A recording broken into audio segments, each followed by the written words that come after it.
কথা বলেন না, সংক্ষিপ্ত করেন। মত মত কি ও শেষ করব? আল্লাহ হাফিজ, আল্লাহ হাফিজ।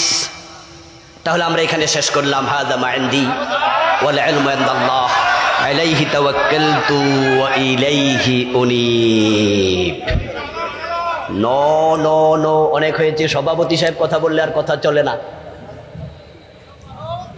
ঠিক আছে জি, দোয়া না? আর কোনো কথা আছে আপনাদের? জি না না আর লাগবে না। মদ মদ বন্ধ করা লাগবে নাকি?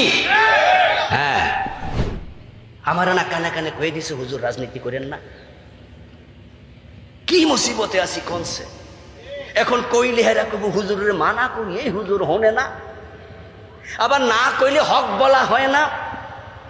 এই যে 54 বছরের বাংলাদেশ, যারাই আমাদের সামনে হাজির হয় নেতা হওয়ার জন্য, সবাই আমাদের সেবক হওয়ার কথা বলে, ঠিক না? বলে আমাদেরকে একটু সেবা করার। আর বাকিরা আল্লাহরা কর না, কি কয়?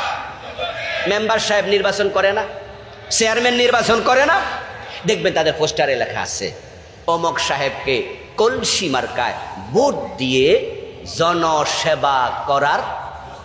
মাশাআল্লাহ, কত সুন্দর কথা। আচ্ছা, যদি তারা আমাদের সেবাই করতো তো সাদারা নেয় কেডা? ইন্নালিল্লাহ, এমন কথা বলবেন কেন? 54 বছর কি শুধু বিএনপি দেশে ছিল?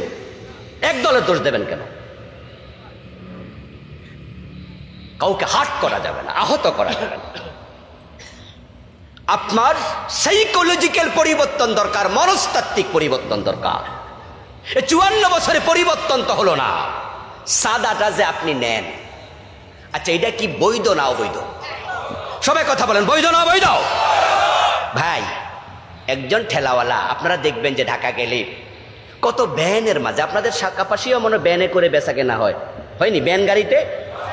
আচ্ছা, ভ্যান গাড়িতে যারা কাঁচা সবজি বেচে, তার পুঁজি কি কয়েক লাখ টাকা? মাত্র কয়েক হাজার টাকা। আহা, ওই ভ্যানে করে কলা বিক্রি করে, সবজি বিক্রি করে গরিব দোকানদার, তার পুঁজি মাত্র 5, 10, 20 হাজার টাকা। ও বেটা এখান থেকে পায়ে কত, সংসার চালাবে কেমনে, ইনকাম তার কত? কিন্তু আপনি সেখানে লোক পাঠাইলেন যে আমারে 300 দেয়া লাগবে, আমাকে 200 দেয়া লাগবে, আমাকে 500 দেয়া লাগবে।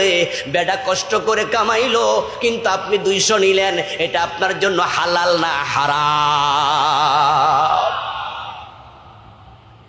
এখন এই সাদাটা যারাই নেয়, সবাই কিন্তু বলছে জনসেবা করার।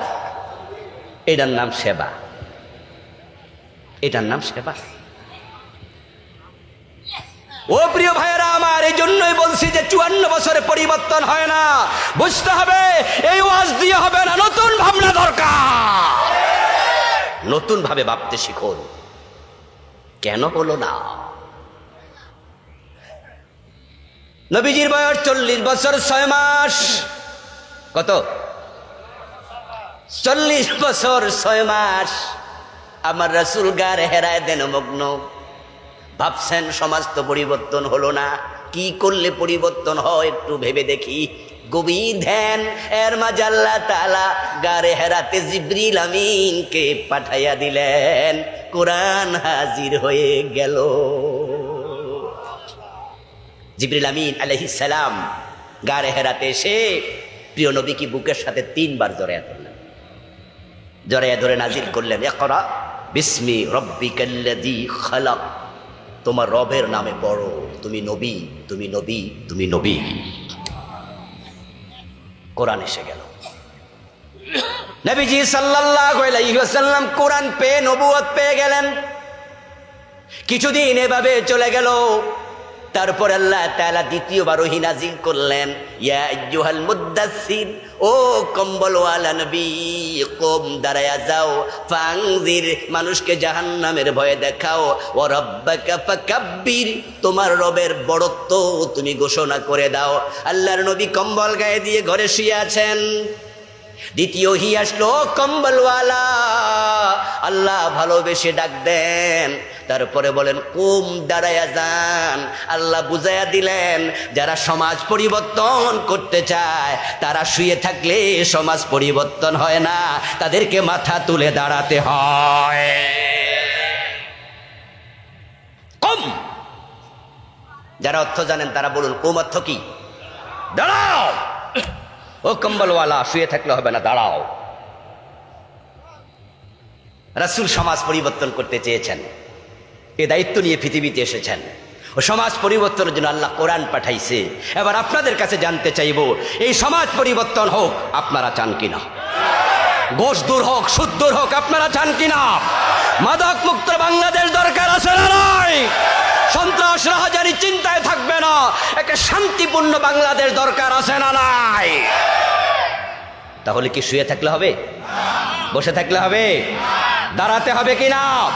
দাঁড়াতে রাজি আছেন না নাই?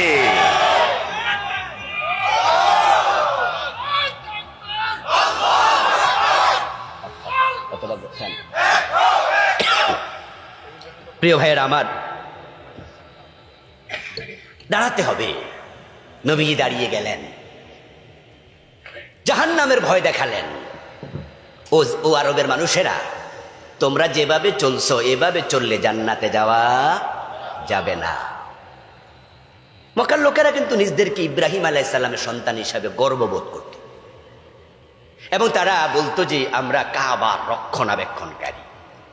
তার হাজিদেরকে পানি পান করাতো জাহিলিয়াতের যুগেও, এবং তারা জান্নাতে যাওয়ার স্বপ্ন দেখতো। কিছু ছিল জান্নাত বিশ্বাস করতো না, আবার কিছু বিশ্বাস করতো।